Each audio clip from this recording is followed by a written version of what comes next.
Hey guys, क्या हाल है आप सभी के। होप सो आप सभी अच्छे होंगे। Guys, this is CA Prabhjot और मैं आपका सर हमारे इस यूट्यूब के चैनल सीए प्रभजोत सिंह पे बहुत बहुत स्वागत करता हूं। तो आज हम आपके लिए सर क्या लेके आए हैं। आज हम आपके लिए लेके आए हैं जो हमारी सीए इंटर अकाउंट्स की क्लासेस हैं। जो हमारी सीए इंटर अकाउंट्स की क्लासेस हैं सर, उसका डेमो लेक्चर। तो आज हम आपके लिए हमारी सीए इंटर अकाउंट्स की क्लासेस का सर डेमो लेक्चर लेके आए हैं। ठीक है जी। तो इस डेमो लेक्चर में हम क्या स्टडी करेंगे सर। हम इस डेमो लेक्चर में हमारा ये वाला chapter insurance claim for loss of stock and loss of profit, ये हम यहाँ पे स्टडी करेंगे। अगर मैं कहूँ ना, इस चैप्टर में हमारे पास कई कॉन्सेप्ट्स हैं, लेकिन हम यहाँ पे sir claim for loss of stock का कॉन्सेप्ट स्टडी करेंगे। ये हमारा कॉन्सेप्ट है सर, एक कॉन्सेप्ट है इस चैप्टर का। तो हम यहाँ पे इस चैप्टर का एक कॉन्सेप्ट है जो हमारा claim for loss of stock, ये हम यहाँ पे स्टडी करेंगे। ठीक है जी। तो ये हम यहाँ पे ये वाला कॉन्सेप्ट भी सर पूरा स्टडी नहीं करेंगे, ये हमारा एक डेमो लेक्चर है। तो हम यहाँ पे ये वाला कॉन्सेप्ट तो स्टडी करेंगे, लेकिन इसका कुछ पोर्शन ही स्टडी करेंगे। ठीक है जी, क्योंकि ये हमारा डेमो लेक्चर है। क्लियर है। तो हम यहाँ पे सर क्या करेंगे, इस लेक्चर में हम जो चैप्टर करेंगे वो करेंगे insurance claim for loss of stock and loss of profit. और इसमें हमारे पास एक कॉन्सेप्ट है claim for loss of stock, ये हम यहाँ पे स्टडी करेंगे और इसका भी कुछ पोर्शन स्टडी करेंगे, बिकॉज ये हमारा डेमो लेक्चर है। क्लियर है। तो चलिए अब हम इसको स्टडी करना स्टार्ट करते हैं। अब मैं आपको बताता हूं कि sir claim for loss of stock का मीनिंग क्या है और हमने इस कॉन्सेप्ट में करना क्या है। ठीक है जी। तो चलिए इसको स्टार्ट करते हैं। तो अब मैं आपको यहाँ पे ना ये एग्जांपल की हेल्प से एक्सप्लेन करूँगा, इसको अच्छे से सुनना। अज्यूम करो सर मेरी एक फैक्ट्री है। ठीक है जी। और अज्यूम करो मेरी फैक्ट्री में आग लग गई और आग लगने के कारण से मेरा स्टॉक जल गया। फैक्ट्री में मेरे पास स्टॉक है तो वो स्टॉक तो जलेगा ही अगर आग लग गई। तो अज्यूम करो ये जो स्टॉक है वो मैंने इंश्योर करवाया हुआ था। तो अब इंश्योरेंस कंपनी वालों को इसके लिए जो मैं क्लेम फाइल करूँगा ना, उसको बोलते हैं claim for loss of stock. ठीक है जी। तो हमने यहाँ पे करना क्या है सर, हमने यहाँ पे क्लेम ही कैलकुलेट करना सीखना है, ये हमारा यहाँ पे काम है। ठीक है जी। हमने इस कॉन्सेप्ट में करना क्या है, हमने यहाँ पे claim for loss of stock calculate करना ही सीखना है, ये हमारा यहाँ पे काम है। ठीक है जी। तो मैंने आपको यहाँ पे claim for loss of stock का मीनिंग बता दिया और ये बता दिया कि हमने यहाँ पे करना क्या है, हमने यहाँ पे claim for loss of stock calculate करना ही सीखना है। ठीक है जी। अब ये कैलकुलेट कैसे होता है, इसके लिए भी मैंने यहाँ पे एग्जांपल क्रिएट की हुई है। ये एग्जांपल की हेल्प से मैं आपको यहाँ पे अच्छे से एक्सप्लेन करूँगा कि sir claim for loss of stock calculate कैसे होता है। ठीक है जी। तो चलिए अब हम ये वाली एग्जांपल स्टार्ट करते हैं। अब यहाँ पे मैं आपको ये एग्जांपल एक्सप्लेन कर देता हूँ पहले कि सर ये एग्जांपल है क्या। यहाँ पे मेरा करंट ईयर है 17-18 और यहाँ पे सर 31 जुलाई 17 को मेरी फैक्ट्री में आग लगी है और आग लगने के कारण सर मेरा स्टॉक जल गया। तो अब इंश्योरेंस कंपनी वालों को मैं सर इसके लिए क्लेम कितना फाइल करूँगा, ये हमने यहाँ पे कैलकुलेट करना सीखना है। क्लियर है। तो सर यहाँ पे claim for loss of stock calculate करने के ना हमारे पास 3 स्टेप्स हैं। फर्स्ट स्टेप में हम stock on the date of fire and on the location of fire calculate करते हैं। ठीक है जी। यहाँ पे हमारे पास डेट ऑफ फायर क्या है, 31 जुलाई 17। लोकेशन ऑफ फायर क्या है सर, मेरी फैक्ट्री। तो फर्स्ट स्टेप में हम कैलकुलेट करते हैं कि सर 31 जुलाई 17 को मेरा फैक्ट्री में कितना स्टॉक अवेलेबल था। ठीक है जी। तो इसकी जो प्रॉपर कैलकुलेशन है ना, वो तो हम बाद में देखेंगे, वो हम बाद में देखेंगे। अभी के लिए हम अज्यूम कर लेते हैं कि सर 31 जुलाई 17 को मेरा फैक्ट्री में 5 लाख का स्टॉक अवेलेबल था, यानी कि मेरा stock on the date of fire and on the location of fire कितना था, 5 लाख का। अभी के लिए हम ये अज्यूम कर लेते हैं, इसकी प्रॉपर कैलकुलेशन हम बाद में देखेंगे। ठीक है जी, बिल्कुल ठीक है। तो हमारे पास यहाँ पे फर्स्ट स्टेप क्या है कि हम यहाँ पे stock on the date of fire and on the location of fire calculate करते हैं और हमने यहाँ पे अज्यूम कर लिया कि सर हमारे पास यहाँ पे 31 जुलाई 17 को फैक्ट्री में 5 लाख का स्टॉक अवेलेबल था। ठीक है जी। तो सेकंड स्टेप में हम क्या करते हैं, सेकंड स्टेप में हम यहाँ पे लॉस कैलकुलेट करते हैं। ठीक है। अब यहाँ पे जिस दिन आग लगी सर 31 जुलाई 17 को मेरा फैक्ट्री में 5 लाख का स्टॉक अवेलेबल था। अब ज़रूरी नहीं है कि सर ये पूरा का पूरा स्टॉक जला ही होगा, तो इसमें से कुछ स्टॉक बच भी सकता है। अज्यूम करो 50,000 का स्टॉक इसमें से ऐसा है जो कि सर जला ही नहीं है, जो कि बच गया। तो हमारे पास यहाँ पे लॉस कितना हुआ है, 4,50,000। तो ये जो हमारे पास सर लॉस है 4,50,000 का, ये हम स्टेप 2 में कैलकुलेट करते हैं। ठीक है जी। तो स्टेप 2 हमारा क्या है, कैलकुलेशन ऑफ लॉस। ठीक है जी। इसके बाद सर थर्ड स्टेप में हम जाके क्लेम कैलकुलेट करते हैं। तो हमारे पास यहाँ पे लॉस है 4,50,000। तो ये 4,50,000 के बेसिस पे सर हमारा क्लेम कितना होगा जो हम इंश्योरेंस कंपनी वालों को फाइल करेंगे, तो ये हम थर्ड स्टेप में कैलकुलेट करते हैं। ठीक है जी। तो हमारे पास यहाँ पे मैं रिपीट कर देता हूँ, हमारे पास यहाँ पे claim for loss of stock calculate करने के सर 3 स्टेप हैं। फर्स्ट स्टेप में हम stock on the date of fire and on the location of fire calculate करते हैं। ठीक है जी। सेकंड स्टेप में हम लॉस कैलकुलेट करते हैं, यानी कि सेकंड स्टेप हमारा क्या है, कैलकुलेशन ऑफ लॉस। और थर्ड स्टेप में जाके सर हम क्लेम कैलकुलेट करते हैं, यानी कि थर्ड स्टेप है हमारा कैलकुलेशन ऑफ क्लेम। ठीक है जी। अब यहाँ पे मेरी बात बहुत अच्छे से सुनना, ये जो हमारे पास सेकंड स्टेप है और थर्ड स्टेप है, इसमें तो सर कोई दिक्कत नहीं है, ये तो सिंपल है। लेकिन ये जो हमारा फर्स्ट स्टेप है ना, calculation of stock on the date of fire and on the location of fire, ये हमारे पास बहुत ही मेन स्टेप है और हम यहाँ पे सर इसके ऊपर बहुत ज़्यादा वर्किंग करेंगे। क्लियर है।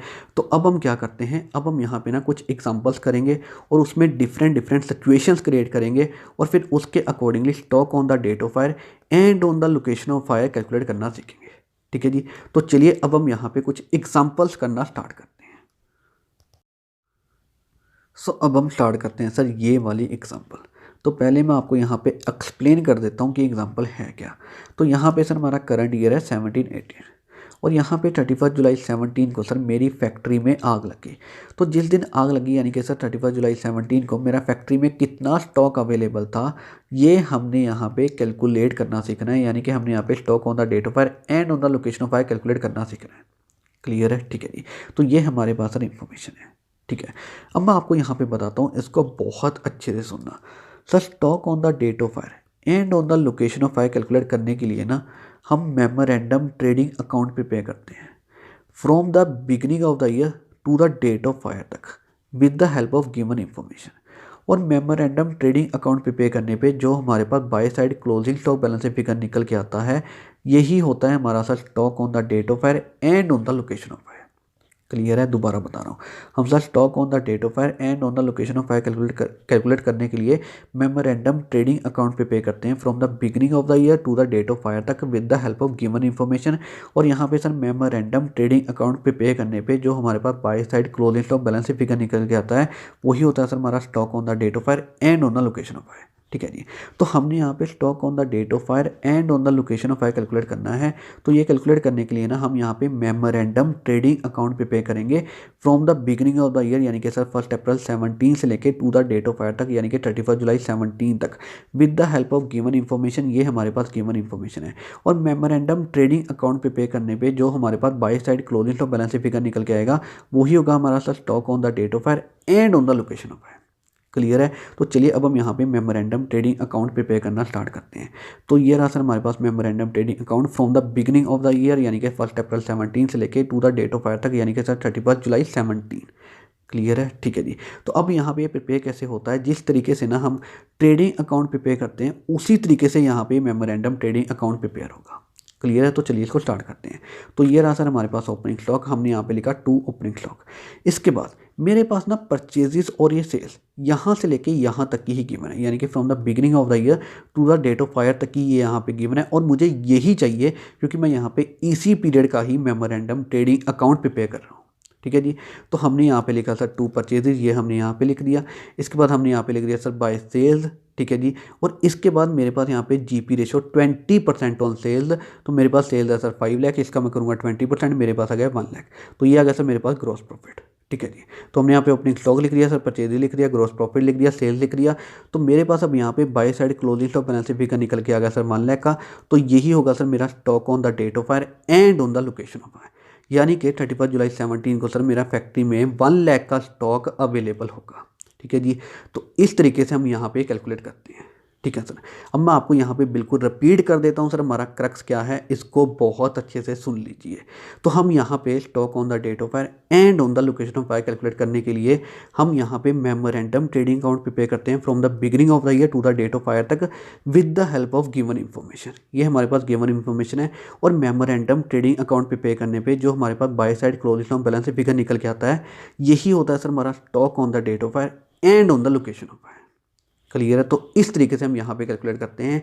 ये है यहाँ पे इसका बिल्कुल फाइनल क्रक्स। ठीक है सर। सो यहाँ पे हमारी सर ये वाली एग्जांपल बिल्कुल कंप्लीट है।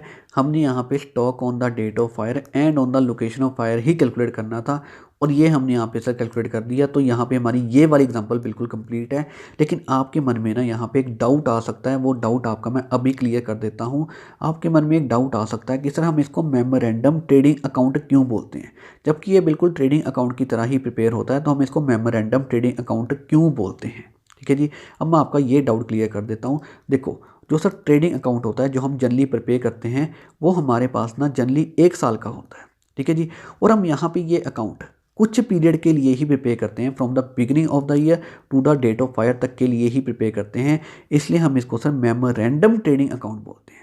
क्लियर है? इसलिए इसको मेमोरेंडम ट्रेडिंग अकाउंट बोला जाता है, बिकॉज हम यहाँ पे ये वाला अकाउंट सर कुछ ही पीरियड के लिए ही प्रिपेयर करते हैं, from the beginning of the year to the date of fire तक के पीरियड के लिए ही इसको प्रिपेयर करते हैं। इसलिए इसको मेमोरेंडम ट्रेडिंग अकाउंट बोला जाता है। क्लियर है? तो ये डाउट आपको आ सकता है, ये मैंने सर पहले ही क्लियर कर दिया। ठीक है सर। तो अब यहाँ पे हमारी ये वाली एग्जाम्पल बिल्कुल कंप्लीट है। सो अब हम स्टार्ट करते हैं सर ये वाली एग्जाम्पल। तो पहले मैं आपको यहाँ पे एक्सप्लेन कर देता हूँ कि एग्जाम्पल है क्या। ठीक है जी। तो यहाँ पे मेरा करंट ईयर है 17-18 और यहाँ पे 31 जुलाई 17 को सर मेरी फैक्ट्री में आग लग गई। ठीक है। तो अब 31 जुलाई 17 को मेरा फैक्ट्री में कितना स्टॉक अवेलेबल था ये हमने यहाँ पे कैलकुलेट करना सीखना है। ठीक है जी। और ये हमारे पास इंफॉर्मेशन गिवन है। ठीक है सर। तो हम यहाँ पे stock on the date of fire and on the location of fire calculate करने के लिए ना हम यहाँ पे मेमोरेंडम ट्रेडिंग अकाउंट पे करेंगे from the beginning of the year to the date of fire तक with the help of given information. ठीक है जी। ये हमारे पास गिवन इन्फॉर्मेशन है। तो हमारे पास यहाँ पे मेमोरेंडम ट्रेडिंग अकाउंट पे करने पे जो हमारे पास by side closing stock balance से फिगर निकल के आएगा वही होगा सर हमारा stock on the date of fire and on the location of fire. Clear है? ठीक है जी। तो चलिए अब हम यहाँ पे मेमोरेंडम ट्रेडिंग अकाउंट पे करना स्टार्ट करते हैं। तो ये रहा सर हमारे पास memorandum trading account from the beginning of the year to the date of fire तक। ठीक है जी। तो हमारे पास यहाँ पे ओपनिंग स्टॉक गिवन है, ये हमने यहाँ पे लिख दिया सर 2 ओपनिंग स्टॉक। ठीक है। इसके बाद मेरे पास यहाँ पे from the beginning of the year to the date of fire तक की ये सारी चीज़ें गिवन है। ये सारी चीज़ें गिवन है और मुझे यही चाहिए सर, इसी पीरियड की चाहिए, क्योंकि मैं यहाँ पे मेमोरेंडम ट्रेडिंग अकाउंट इसी पीरियड का प्रिपेयर कर रहा हूँ। ठीक है जी। तो मेरे पास यहाँ पे सर परचेजेज है, ये मैंने लिख दिया 2 परचेजेज। ठीक है। इसके बाद सर मेरे पास यहाँ पे मैन्युफैक्चरिंग एक्सपेंसेस हैं, उसको हम यहाँ पे डेफिनेटली ट्रेडिंग अकाउंट में लिखेंगे, बिकॉज ये हमारे पास सर ट्रेडिंग अकाउंट की आइटम है। तो हम यहाँ पे लिखेंगे सर 2 मैन्युफैक्चरिंग एक्सपेंसेस, बिल्कुल हम यहाँ पे इसको लिखेंगे। इसके बाद sir selling expenses, administration expenses, financial expenses, sir ये हमारे पास ट्रेडिंग अकाउंट में नहीं आएगा, बिकॉज ये P&L की आइटम है। तो इसको हम यहाँ पे सर नहीं लिखेंगे, ये हमारे पास P&L अकाउंट की आइटम है। ये सर तीनों की तीनों selling expenses, administration expenses, financial expenses, ये हम यहाँ पे ट्रेडिंग अकाउंट में बिल्कुल भी नहीं लिखेंगे, बिकॉज ये हमारे पास सर P&L की आइटम है। ये हम P&L अकाउंट में लिखते हैं और ट्रेडिंग अकाउंट में ये नहीं आती। क्लियर है? ठीक है जी। इसके बाद मेरे पास यहाँ पे सेल्स गिवन है, तो मैंने लिख दिया सर यहाँ पे बाय सेल्स। और इसके बाद सर मेरे पास यहाँ पे GP रेशियो गिवन है 20% ऑन सेल्स। तो अगर मैं 5 लाख का यहाँ पे 20% करूँ तो मेरे पास आ गया 1 लाख। और हमने यहाँ पे लिख दिया 2 ग्रॉस प्रॉफिट। ठीक है जी। तो हमने यहाँ पे ओपनिंग स्टॉक लिख दिया, परचेज लिख दिया, मैन्युफैक्चरिंग एक्सपेंसिव लिख दिया सर, ग्रॉस प्रॉफिट लिख दिया, सेल लिख दिया। तो मेरे पास यहाँ पे by side closing stock balance figure निकला है सर 1,99,000। तो यही होगा सर मेरे पास stock on the date of fire and on the location of fire, यानी कि 31 जुलाई 17 को सर मेरा फैक्ट्री में 1,99,000 का स्टॉक अवेलेबल होगा। क्लियर है? तो यही हमने यहाँ पे कैलकुलेट करना था और ये हमने सर यहाँ पे कैलकुलेट कर दिया, stock on the date of fire and on the location of fire. तो यहाँ पे हमारी ये वाली एग्जांपल बिल्कुल कंप्लीट है। सो अब हम यहाँ पे सर हमारा ये डेमो लेक्चर एंड करते हैं। आई होप आपको हमारा ये डेमो लेक्चर अच्छा लगा होगा। तो सर हमने यहाँ पे claim for loss of stock study किया है और बच्चे इसका ना कुछ पोर्शन ही यहाँ पे स्टडी किया है। अगर मैं कहूँ ना इसमें अभी बहुत सारी चीज़ें हैं, अभी तो हम स्टेप 1 के ऊपर ही हैं। मैंने आपको बताया कि sir claim for loss of stock calculate करने के हमारे पास 3 स्टेप हैं। अभी तो हम स्टेप 1 के ऊपर हैं, हम यहाँ पे stock on the date of fire and on the location of fire ही कैलकुलेट करना सीख रहे हैं। और अभी तो हम इसके ऊपर भी बहुत सारी एग्जाम्पल्स करेंगे।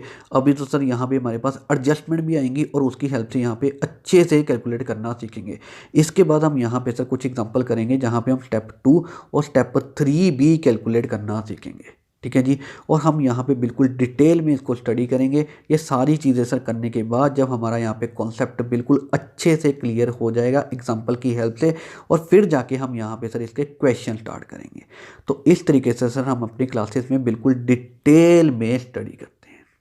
क्लियर है? तो ये हमारा डेमो लेक्चर है, इसलिए हम यहाँ पे सर पूरा तो स्टडी नहीं कर सकते। स्टिल हमने यहाँ पे sir claim for loss of stock का जो हमारा कॉन्सेप्ट है उसका कुछ पोर्शन यहाँ पे स्टडी किया है। क्लियर है? ठीक है सर। तो अब हम यहाँ पे सर हमारा डेमो लेक्चर एंड करते हैं। आई होप आपको हमारा ये डेमो लेक्चर अच्छा लगा होगा। तो अगर आप हमारी क्लासेस परचेज़ करना चाहते हैं तो सर आप हमें इसके थ्रू रीच कर सकते हैं। ये हमारी ईमेल आईडी है caprabjotsingh@gmail.com और ये हमारा नंबर है 9915825991।